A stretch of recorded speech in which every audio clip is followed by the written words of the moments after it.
occasion, the little folks had to line up and each repeat a verse, poem about a flower. Mary was sent out to get a spray of some plant with which to practice. We were to have real flowers on the big day. Anything will do for rehearsal, the teacher told her. Anything will do. So unnoticed by the teacher, she picked bunches of poison oak and gave each child a spray. The rehearsal went on, but when Sunday morning came, there were breaches in the ranks.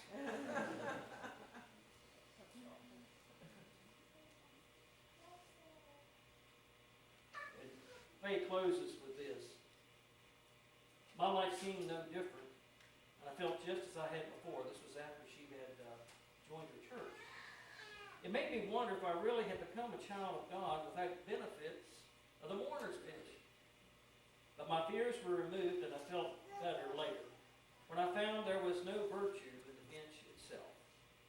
The congregation of one of our neighboring churches sold their old benches and bought new ones. The old ones were sold to the highest bidder at auction. Mother was teaching school in that community at the time, and one night she was invited to supper at Miss Callahan's, one of her patrons. When supper was ready, Miss Callahan said cordially, "Draw up as close as you can, Miss Moorman. You are sitting on the mourner's bench from dear old Salem Church. And I hope you will enjoy your supper real good. A neighbor got the men's bench, and I should have liked to have that one too, for the other side of the table. But Mr. Callahan, he says, what do I want with everything?"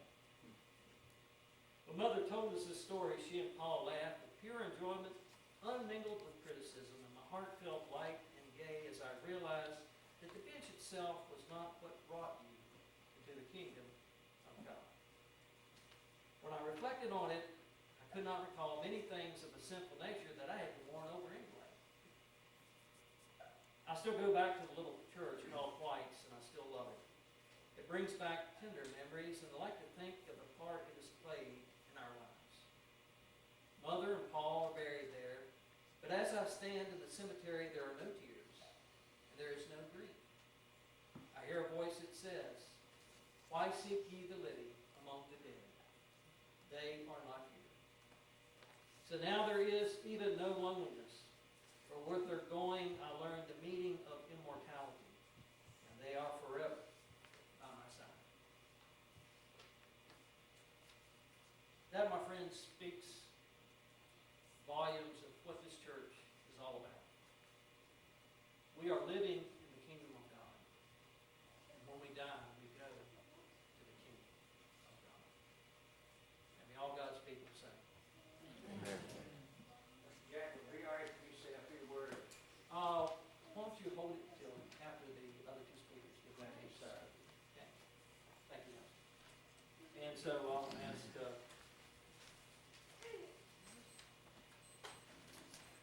Mary Elizabeth, raise your right. Hold it.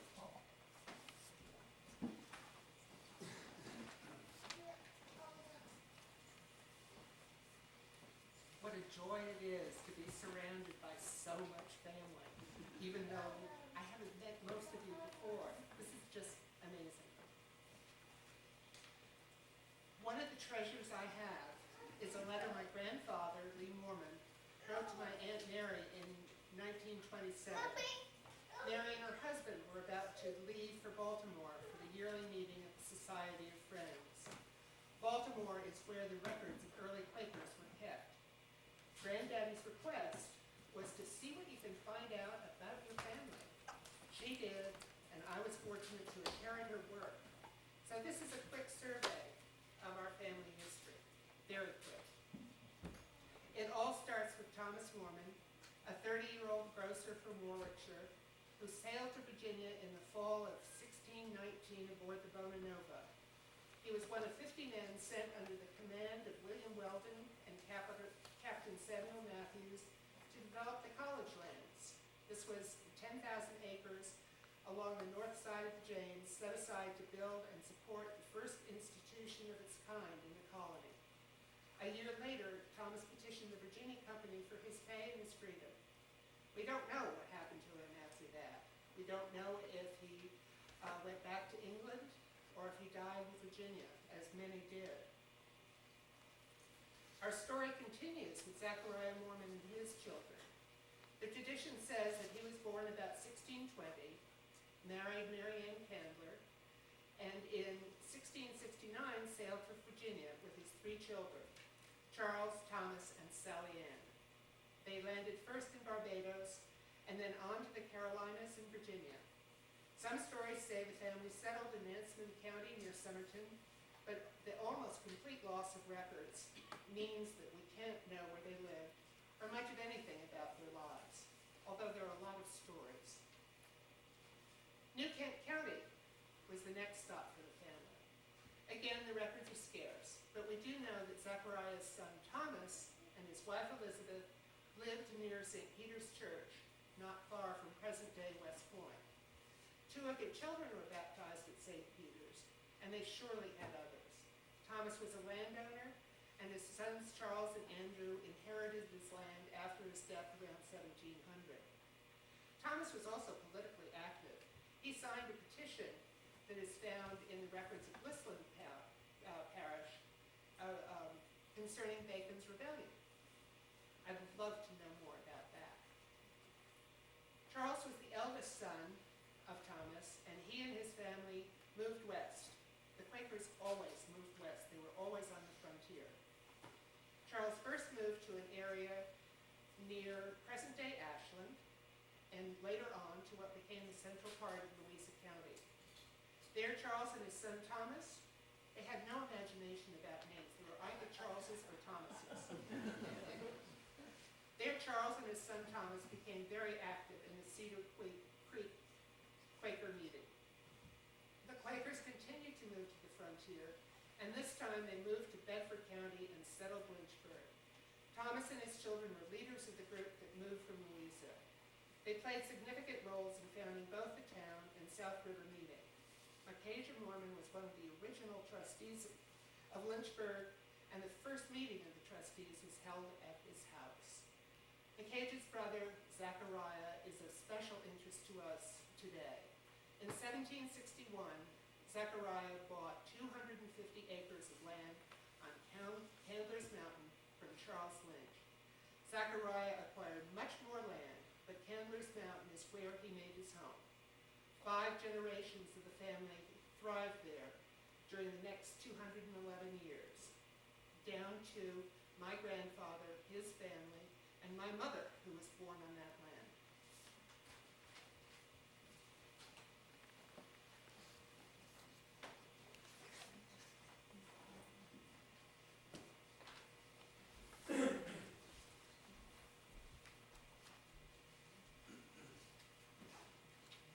There were a lot of Thomas Moorman, as you already know. And I'm going to talk about Thomas Nolan Moorman and his wife, Crawley Moorman, who were my grandparents. It's always amazed, both of them were born in the 1850s. It's always amazed me that here I am, and my grandmother and grandfather were living during the Civil War. So it's always been amazing to me. Thomas and Elizabeth and Wortley Crawley lived at Rustburg Farm, which is several miles away, where Thomas had grown up. Prior to my grandfather, 2 generations had farmed Rockbrook Farm. It worked by slave labor. But in my grandparents' time, it was farmed by Mr. Moorman and his family and some hired help.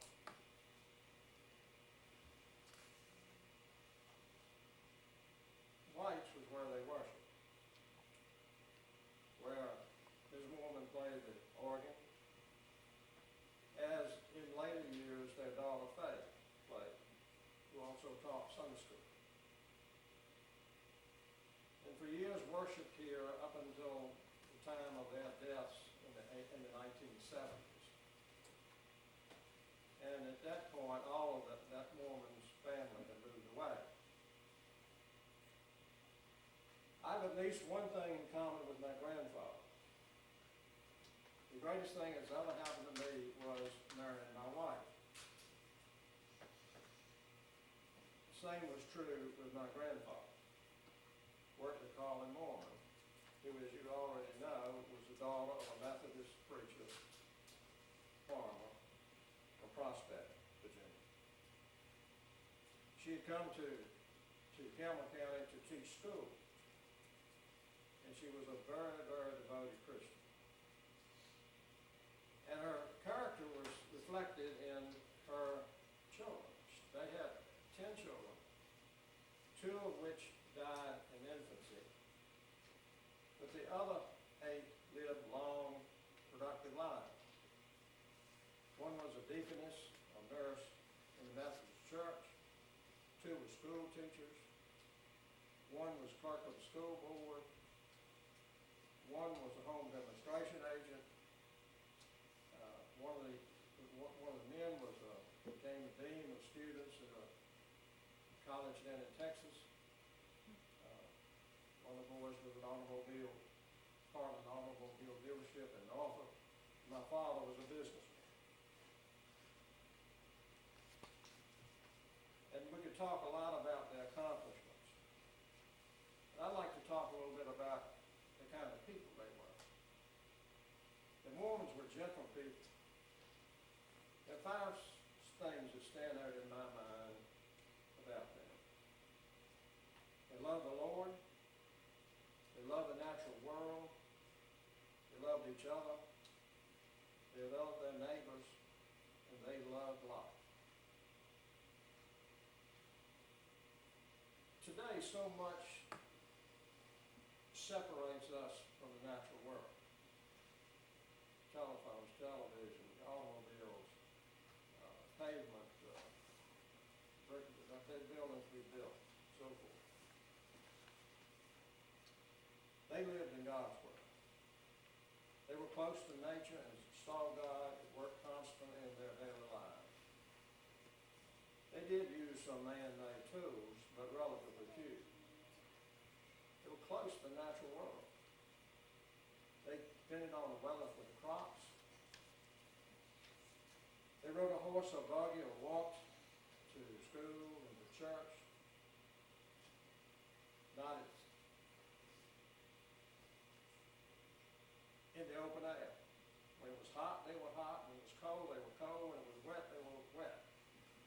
No air-conditioned homes, no air-conditioned automobiles, no 60-mile-per-hour ride to church or school. And all the way, they observed God's natural world. And they loved it. And they quickly understood the pastoral parables in the Bible. They knew and loved God. One of the last gifts my father gave me was a book about the Lord's Prayer. They loved animals. The men, as they grew up, all had horses and cattle in their lives. The women loved plants and flowers and trees and birds. And they never visited. And they didn't take a walk in the yard and look at all the latest plants and the pretty flowers and listen to the birds. And myself growing up, I think along the way, about every farm animal God created was on our farm. Mules, horses, rabbits, ponies, cows, chickens, goats, sheep, and so on. They were happy people. They didn't watch television or listen to the radio for entertainment. They read books. They played games, worked puzzles. They loved to tell stories, and they entertained each other with jokes, pranks, and stories. When we visited, we couldn't wait to hear the stories they had to tell. On one visit, they told us that the night before on her way to visit a neighbor, she'd been going down the road, and there was a pocketbook in the middle of the road. She stopped to pick it up, and it moved away from her. She walked another 10 feet, stopped to pick it up again, and about that time she heard saw two little boys over behind the tree giggling. But she would tell a story like that and laugh and laugh and laugh, and especially if it was a joke on her.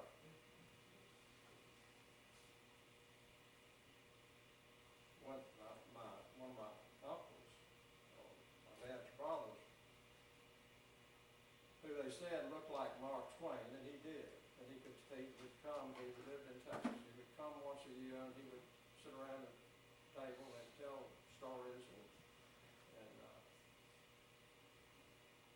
one night he told us a story about when he was about flat broke and going to school, and he had a date with a young lady, and he asked her if she'd go to dinner. And she said, well, he said, well, you pick the place. So she picked the place. And it was kind of a highbrow place. So they went in and she ordered the food. And of course, the waiter asked her first, and she ordered it. And the waiter turned to him and said, well, what do you have? He considered his finances and said, well, you just bring 2 plates. They love their neighbors. Now, all those stories, I'm sure some of them were probably true, and a lot of them probably weren't. But their job was to entertain, and they certainly did entertain. They love their neighbors, and many of the names on the stones here were often mentioned. The Callahans, the Garbys, the Arthurs, the Winstons, and other neighbors around the area, the Merrimans and the Currys and the Prothero. They loved each other. It was demonstrated in so many ways. A few years ago, after my mother and father had both passed away, among some cherished possessions was a letter from one of my father's older brothers, along with a signed blank check. The letter stated that he and his family were doing well, and he was sending this check for my dad to use for whatever, whenever he needed it. Family was important. We all inherit a lot from our ancestors, and I'm not talking about material things. I hit the jackpot at my inheritance, and I expect all of you to feel the same way as we gather and celebrate the heritage that we share.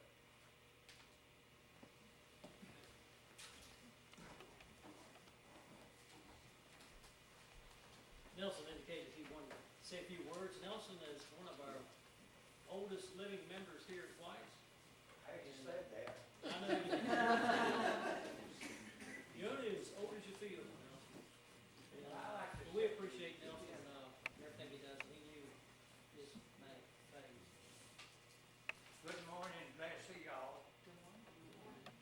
Over the years, I knew Faye and Murray and Winter C, and they done a lot for this church here. If it hadn't been for them, I feel like y'all wouldn't be here today. I'm gonna tell you why I think y'all wouldn't be here celebrating this building. If you're looking at new stuff back here, this is brand new stuff. When I joined this church in 1959, all we had here, this wall went across here like this.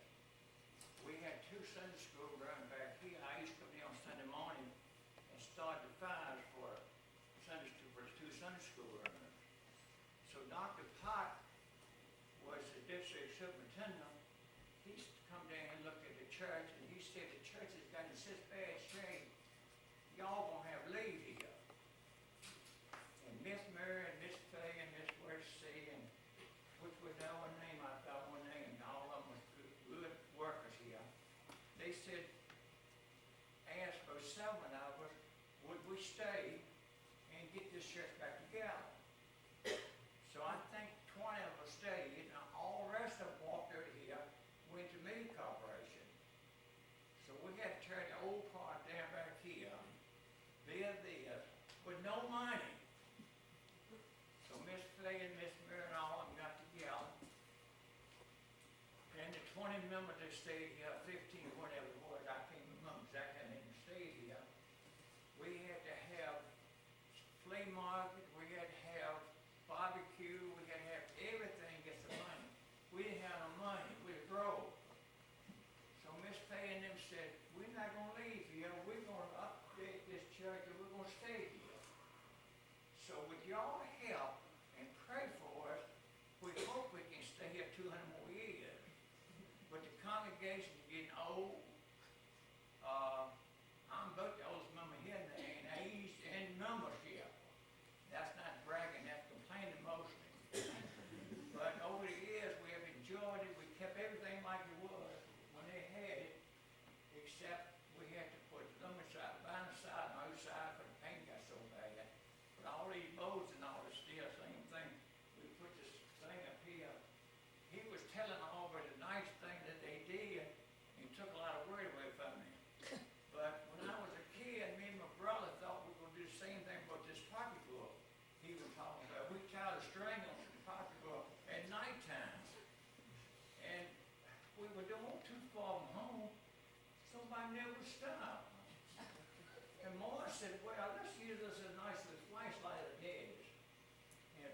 string to it. So we tied the string to it, and by the time that we went to put it away, this was a big man, he was a big guy. He everything got my flashlight, broke my string, and I had to go home and tell my daddy we didn't have a flashlight. So it's an awful thing to have, I'm 81 years old, so it's an awful thing to have my life to go home and tell my daddy, where's my flashlight? Somebody else got your flashlight. So y'all people praying for us, and we hope we can keep the church going, because we are getting old, we got some new members coming in, but we got our old members too. The Callahan, they were awful good members, yeah, you mentioned. All the Winston, they all, most of them gone. Earl and Nancy not able to attend anymore. So y'all just keep praying for us, and we hope we get back here next year. Pastor Jack, Yes, can I say a word, please? sure. I'm Kim Milner. That gentleman right there is my father, and I'm so proud to be able to say that to y'all today. I was baptized here in 1959. When I was about 12 years old, Miss Wortley C. was my Sunday school teacher. And she made a big impact on my life. And for those of y'all that didn't have the privilege to know these ladies, they were wonderful ladies. They were dedicated, like my daddy said. They loved this church, and you knew they loved this church. And I'm so thankful for those two men that married out of their faith that I have a little church to come to every Sunday morning. But I also want to speak to the young people. I know that for some of the young people here today, some of this has been, oh, when's this going to be over? Oh, I understand that. I was young. I do. But listen to these stories. Talk to your older relatives, because they're not going to be here forever. And 30 years down the road, you're going to go, I should ask them about what happened then. We need to know this. This is important to you. And I know today it's not important. When I was 12 and 14, it wasn't important to me either. But now I wish I had asked more questions. Because this is a rich history you all have. Not many people can say that a church that was started by their ancestors over 200 years ago is still around. That is something to be so, so proud of. I'm proud of it. I hope you are too. But it means so much to us here, the ones of us that are still coming. It means, y'all can't imagine what it means to me to walk in this church every Sunday morning and know that I knew those ladies. But just talk to your family and ask questions, because it's going to be important down the road. And at some point, as I found in my life, it's too late to ask. They're gone. And they're going to be, my family, a lot of my family's in that cemetery too. And I wish I had asked more questions. But we thank y'all for being here today. I love this little church, and I'm just so glad that Chad contacted us and invited us, because I love this type of thing. So thank y'all so much.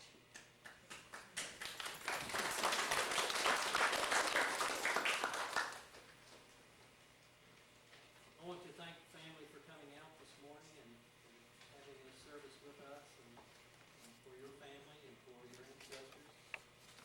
The monument that is in the cemetery is beautiful. Some of you haven't seen it yet. In a few moments we'll be unveiling that monument. Most of you know that the original graves of those who are on that monument are not here. They are on Liberty University land now. We wish to remember them here, because they were such an instrumental part in the formation of this church, and to extend to you an invitation that you are always welcome here. So let's sing to our faith this morning as we turn to number 378.